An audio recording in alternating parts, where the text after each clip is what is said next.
मुझे लगता है कि ये जो सुप्रीम कोर्ट की आज टिप्पणी है वो जितनी महत्वपूर्ण है उतना ही मुझे लगता है कि बहुत हद तक वो चौंकाती है।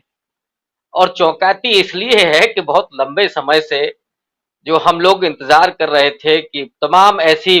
वारदातें हो रही हैं, जो बयानबाजी हो रही है, खास करके धर्म संसद में जो बयानबाजी हुई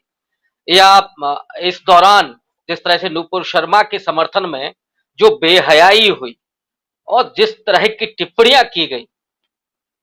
उसमें हम लोगों को ये उम्मीद थी कि सुप्रीम कोर्ट स्वतः संज्ञान लेकर के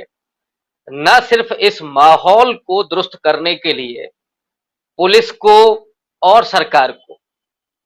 ये दोनों को कम से कम कोई टिप्पणी करेगी कि ताकि जो भारत की आत्मा है वो कहीं तार तार ना हो। लेकिन ये जो टिप्पणी है वो निश्चित रूप से नूपुर शर्मा वाले केस में, और जो आपने अपने शुरुआती वक्तव्य में जो बहुत सारे कारण स्पष्ट किए हैं, मुझे लगता है कि वो समूचे कारण इसमें दिखाई पड़ते हैं।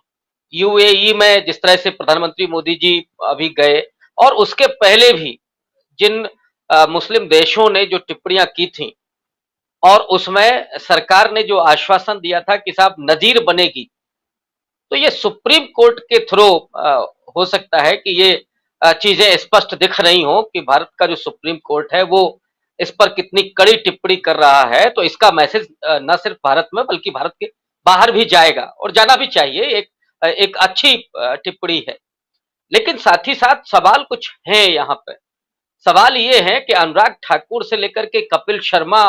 जिस तरह की बयानबाजी करते हैं, इस देश में जो माहौल पैदा करने की कोशिश करते हैं, सीधे एक समुदाय के लिए जिन शब्दों का इस्तेमाल होता है, उस पर भी मुझे लगता है कि हम लोगों की उम्मीद ये रहती है कि सुप्रीम कोर्ट को टिप्पणी करनी चाहिए। साथ ही साथ वो वकील है नूपुर शर्मा, उनका तो वकालत जो का लाइसेंस है उसे ही रद्द कर देना चाहिए।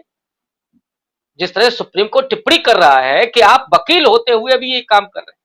तो क्यों नहीं उनके जो लाइसेंस है उसको रद्द कर दिया जाए। दूसरा, जो मीडिया पर टिप्पणी की गई है, मुझे लगता है कि उसके बारे में तो सुप्रीम कोर्ट को और ज्यादा मुखर होकर के और ज्यादा कड़ा संदेश देना चाहिए कि रात दिन जो एजेंडा चलता है उस एजेंडे को कैसे रोक लगाएं, क्योंकि जो समूचा भारत है और जो उसका समाज है वो विभाजित हो रहा है।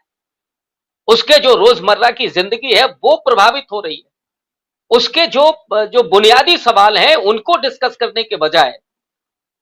आप एजेंडे पर बात कर रहे हैं, लगातार एजेंडे पर बात कर रहे हैं। जो मसले कोर्ट में हैं उन पर भी बात हो रही है।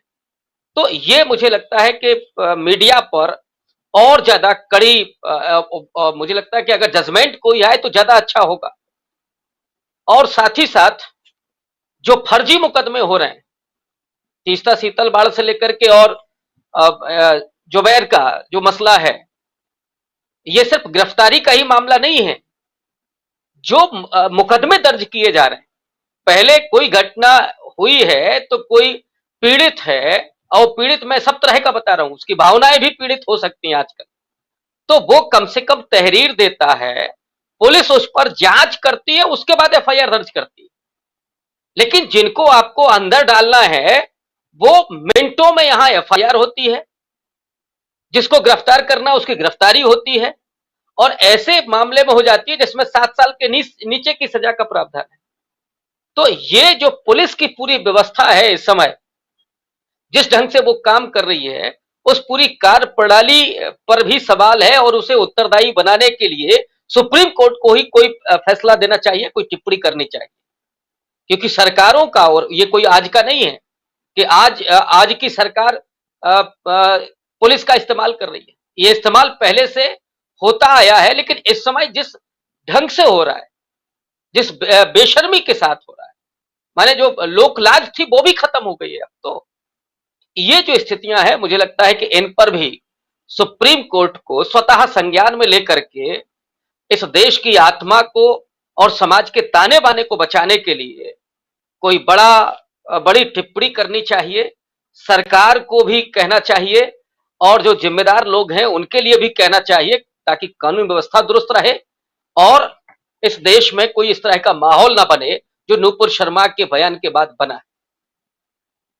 बड़ी बात आप कह रहे हैं।